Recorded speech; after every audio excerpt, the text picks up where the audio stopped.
Everyone likes to pretend that markets are neutral, that prices are discovered peacefully through supply and demand, like some elegant economics textbook fantasy. But every so often, reality rips the mask off. Today was one of those days. Not because silver moved higher, that part was inevitable, but because of how quickly the referees ran onto the field when the game stopped going their way. Let's rewind for a moment. For weeks, the warning signs were there. Volatility was rising, inventories were thinning, premiums were blowing out overseas, and silver was behaving less like a sleepy commodity and more like an asset that had just remembered its job. When the price surged through the low 80s and started knocking on the door of 86 SOGs an ounce, the response was immediate. Not from miners, not from investors, from the rule makers. Early this morning, while most people were watching price charts or headlines, the Chicago Mercantile Exchange quietly issued an emergency advisory. Notice 26099. To the casual observer, it looked like nothing more than another bureaucratic PDF destined to collect digital dust. To anyone who understands how futures markets really work, it was a flare shot straight into the sky. Effective immediately, the CME changed how margin requirements are calculated for precious metals. Instead of a fixed dollar amount, they moved silver to a percentage-based margin tied to notional value, 9%. That number sounds harmless until you do the math. At roughly $85 silver, that translated into an instant margin hike of about 15%. That's not risk management, that's crowd control. Why now? Because yesterday morning silver didn't crawl higher. It went vertical. It gapped from $82 to $85 and briefly touched $86 during the early electronics session. That move wasn't just uncomfortable for the commercial banks sitting on massive short positions. It was existential. When leverage works against you, it stops being a strategy and starts being a liability. And when the shorts can't win the trade, the system has a long history of fixing the problem. The margin hike forced every leveraged long into an immediate decision: wire more cash or get liquidated. There's no debate, no negotiation. If you don't pay, the exchange sells your position for you. It's a textbook liquidity drain, designed to trigger forced selling and cool momentum fast. We've seen this movie before. In 2011, margins were raised 5 times in a single week, and silver collapsed from $50 to $35 in days. In 2020, the same tool made another appearance. Different crisis, same playbook. And for a brief moment today, it looked like the trick worked again. On the 30-minute chart, right as the news hit the terminals, silver dropped hard. From $86 down to roughly $83.50. Red candles stacked up fast. Algorithms did what they were programmed to do. Weak hands were shown the door. Anyone over-leveraged suddenly learned how expensive immediately can be. The narrative machines wasted no time. You could almost hear the keyboards warming up. The rally is over. Speculative fever has broken. Silver bubble pops. The goal, as always, was simple. Make you look at one red candle and feel fear. Make you doubt the move. Maybe even convince you to dump physical metal because the paper price slipped a couple of dollars. But charts tell the truth if you know how to read them. And the truth today wasn't in the drop. It was in what happened next. After the smash, silver didn't cascade lower. It didn't unravel. It didn't panic. Instead, buyers stepped in immediately. That 83.57 low? It was bought aggressively. The final candle printed a long lower wick, the kind technicians recognize instantly. As this is being recorded, silver is hovering around $83.90. After a so-called emergency margin hike, the damage amounted to about $2.50. That's it? Put that in perspective. In 2011, similar tactics crushed silver by 30%. Today, the exchange raised margins by roughly 15% in one shot, and silver shrugged it off. That's not weakness, that's resilience. That's a market saying, is that all you've got? The reason this time is different is painfully simple. The buyers underneath this market are not playing on margin. They're not chart-watching speculators chasing momentum. They're industrial consumers. They're sovereign buyers. They're entities that write checks, not margin calls. You can't force liquidate a buyer who already paid in full. If Samsung needs silver for batteries, they don't care what the CME margin requirement is. If a manufacturer needs silver for electronics, solar, or defense applications, a $2 dip isn't a crisis, it's a discount. If anything, the margin hike helps them by shaking loose metal from leveraged traders who never intended to take delivery anyway. This is the split that now defines the silver market. Paper and physical are no longer dancing together. The paper market is governed by rules, margin changes, and liquidity games. The physical market is governed by one brutal reality: scarcity. You can change the rules of a casino, you can't print metal. And while the CME was busy adjusting the furniture inside the casino, something else happened, something far more telling. According to multiple reports, the United States Treasury convened an unscheduled emergency meeting with G7 finance ministers this morning. Officially, the topic was securing and diversifying supply chains for critical minerals. On paper, that sounds dull enough to cure insomnia. In reality, it's a fire alarm. Governments do not call emergency meetings in the middle of a price spike because everything is fine. When a Treasury Secretary suddenly wants to talk about supply chains, it's not academic curiosity. It's damage control. It's code for the cupboard is empty. If the margin hike was the financial response to the silver problem, this was the political response. Timing matters. This meeting wasn't planned months ago. It wasn't part of a routine calendar. It happened today. The day after silver nearly hit $86, the day Shanghai premiums exploded, the day global inventories effectively vanished. When officials say they need to secure supply, what they really mean is supply is no longer secure. When they say they need to diversify, they mean they don't like who controls the flow. Look at the map. China is one of the largest producers and the dominant refiner. Russia is a major producer. The BRICS nations collectively hold enormous influence over supply. Meanwhile, metal is flowing east, not west. London and New York are being drained by a vacuum created in Shanghai. Retail demand is stripping U.S. mints bare, and suddenly the G7 realizes the West is standing a little too exposed. So yes, today's margin hike was dramatic. It was aggressive. It was meant to scare you. But the real story isn't the rule change. It's the fact that the rule change barely worked. The empire fired its biggest weapon and managed a bruise. That's not a victory. That's a warning. Markets don't break when everyone is euphoric. They break when control mechanisms stop controlling. And judging by today's price action, silver didn't flinch. It bent, checked the damage, and kept standing. That's not the behavior of a bubble. That's the behavior of something that's running out of available supply and patience. If the goal was to kill the rally, they missed. If the goal was to buy time, they might have gained a few minutes. But time is the one thing you can't manufacture. And silver, inconveniently for everyone who's short it, seems to know that. For a long time, Americans were told not to worry about silver. We were told it was yesterday's metal, a relic, something nice for jewelry or coins, but irrelevant to modern power. Quietly, without much public attention, the United States sold off its entire strategic stockpile decades ago. Today, there's no reserve. Not a vault, not a backstop, nothing. The country relies entirely on the global market in a fragile system known as just in time. That system worked right up until it didn't, and now, just in time has been replaced by something far more uncomfortable. Just in case. The problem is, the United States just realized it has no case at all. That realization explains everything we saw today. It explains the emergency meetings, the sudden rule changes, the carefully worded press releases.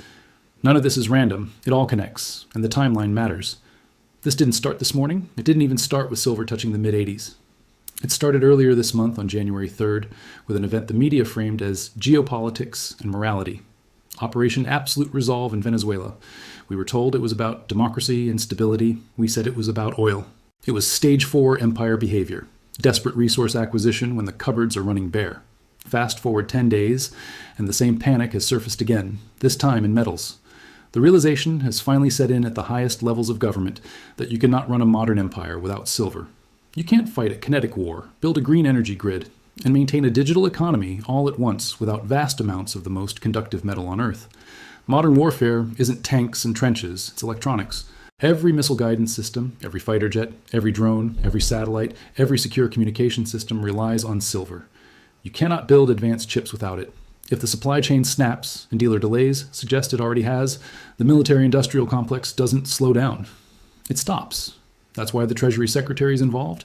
This isn't about coin collectors or retail investors stacking rounds in a safe. This is a national security issue.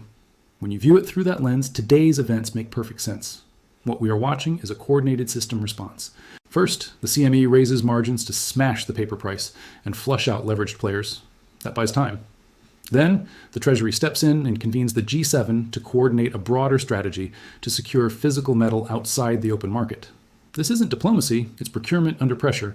The goal is to form a buyer cartel, to quietly coordinate with Europe, Japan, and Canada, and lock up mining contracts in friendly buy jurisdictions like Mexico and Peru before the metal disappears entirely. On paper, that sounds strategic. In reality, it's too late. China has been doing this for years. While the West obsessed over ESG scores, carbon credits, and paper derivatives, China signed long-term offtake agreements, invested directly in mining operations, and secured refining dominance. They didn't wait for a crisis meeting. They planned. That's why today's G7 meeting is not a show of strength. It's a confession of weakness. If they already had the metal, they wouldn't need to meet. If the market was functioning normally, they wouldn't need to secure anything. The fact that this meeting happened today in direct response to a price spike, validates the thesis completely. Silver at $86 isn't a bubble, it's a distress signal. It is the market broadcasting a structural shortage loud enough that even governments can ignore it anymore. Notice the language shift, because words matter.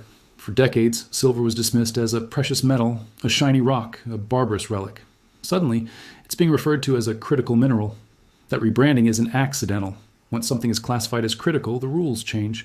It opens the door to government intervention. It allows the use of the Defense Production Act. It justifies prioritizing industrial and military allocation over retail access. It sets the stage for what comes next, and that word is rationing. Think about the hierarchy. If Samsung needs silver for batteries, and Raytheon needs silver for missiles, and you want silver to protect your purchasing power, who do you think wins that contest? It won't be you. The missiles and the batteries come first.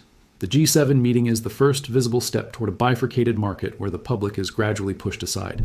They won't say it outright. They'll just make it harder to buy. Higher premiums, purchase limits, inventory shortages. You've already seen the preview with big box retailers quietly restricting quantities. Then comes the rhetoric. Hoarders, speculators, the usual villains.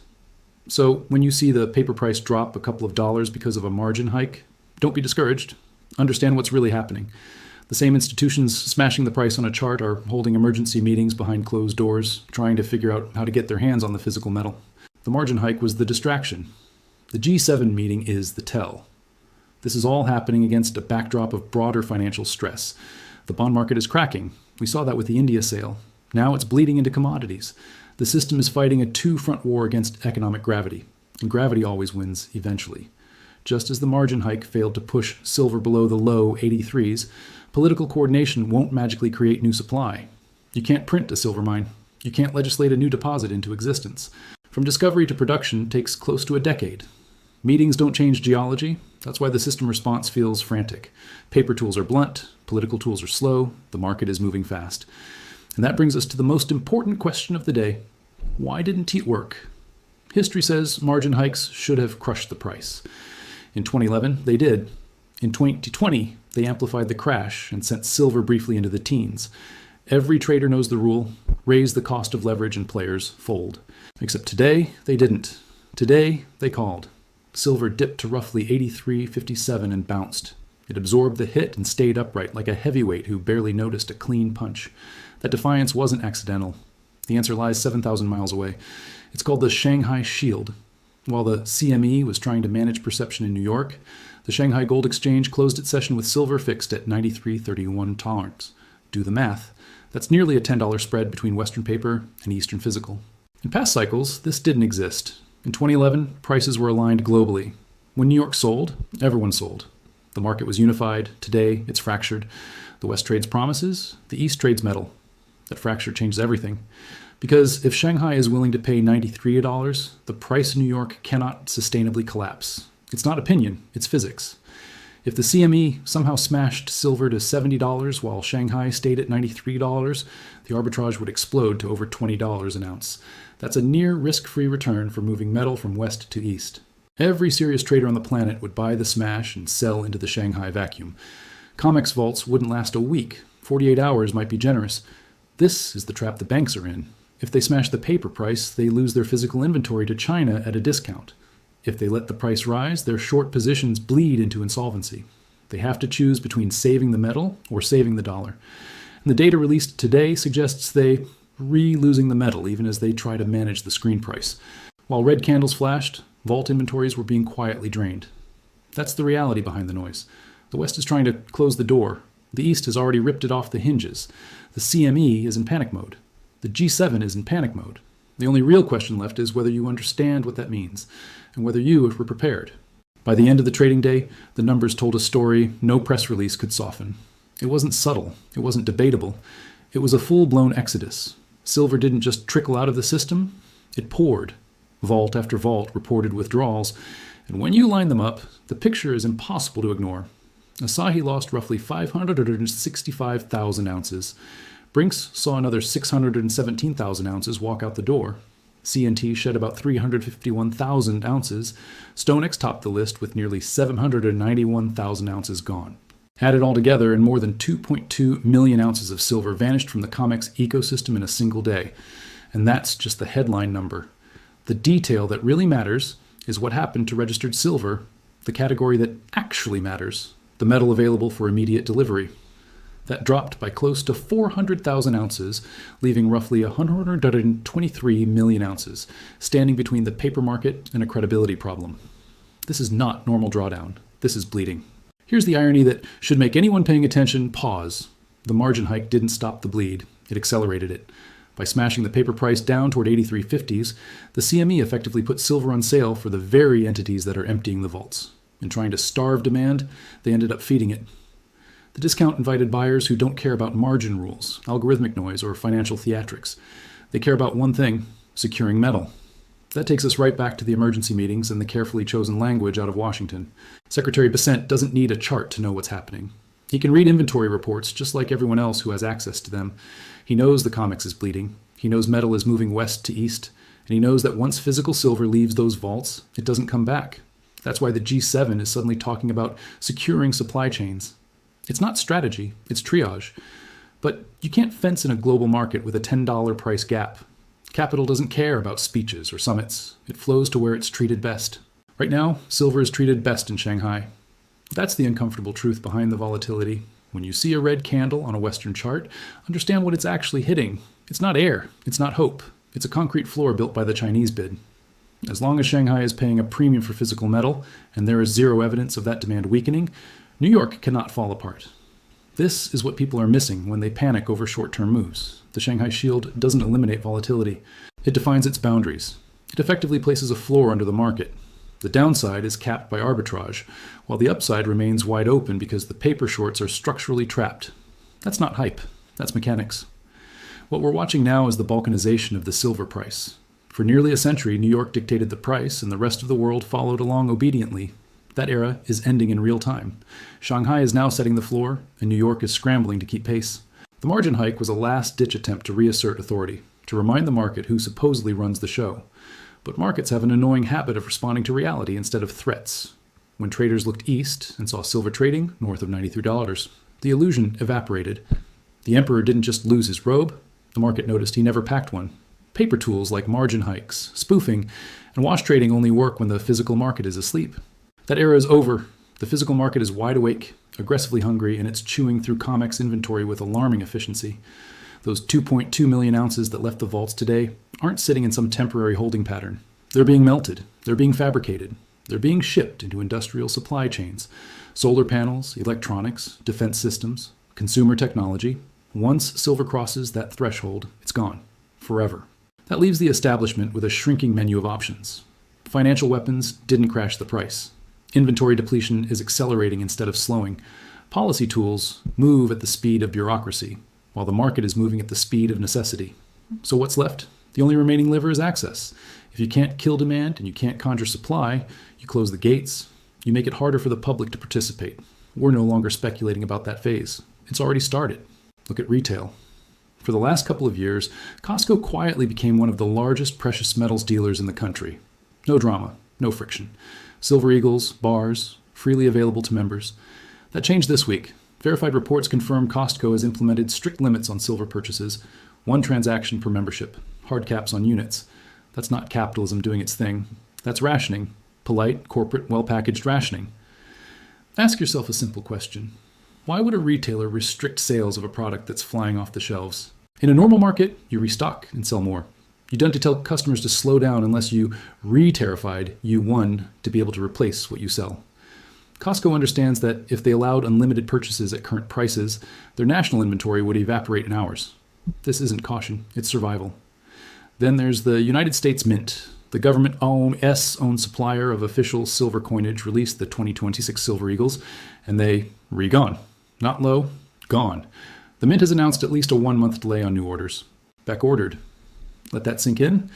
The sovereign issuer of the world S reserve currency can T-stamp 1-ounce coins fast enough to meet demand. That's not a marketing problem. That's a supply chain failure at the federal level. And if you want the most technical, least emotional confirmation of stress, look no further than the futures market itself. Specifically, backwardation. And more importantly, backward rolling. Normally, when a futures contract approaches expiration, traders roll forward. They exit the near month and re-enter the next one. It's routine, boring, mechanical. Except now something very strange is happening. Traders are rolling backward. They're fighting to stay in the delivery month. January delivery notices surged, yet open interest barely declined. That means for every trader trying to exit, another one is forcing their way in, demanding exposure to immediate delivery. They don't want March. They don't trust April. They want metal now. That behavior only appears when confidence in future availability collapses. This is the anatomy of a squeeze. Shorts are boxed in. Longs are demanding delivery.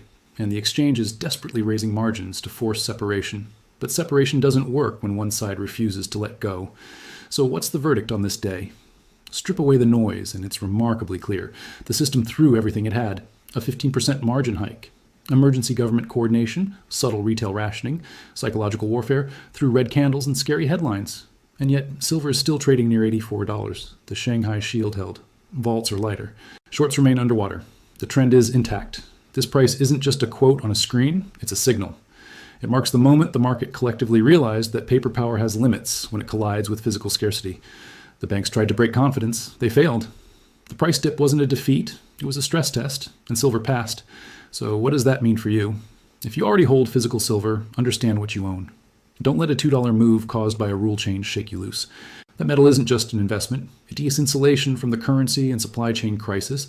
The G7 is scrambling to manage behind closed doors. If you're looking to buy, recognize reality. The window isn't closed yet, but it's narrowing fast. Costco is rationing. The mint is delayed. Premiums are rising. The easy silver is gone. From here, it's about physics, not opinions. The $80 resistance is gone. The $85 test was absorbed. The next real reference point is the Shanghai price in the low 90s. That gap will close, not because of hope, not because of slogans, but because arbitrage always wins in the end. The empire struck back today. It raised margins, convened allies, and flexed every paper tool it had left. And the market looked around, checked the vaults, glanced east, and kept moving. This wasn't the end of the story. It was the moment the story became impossible to ignore.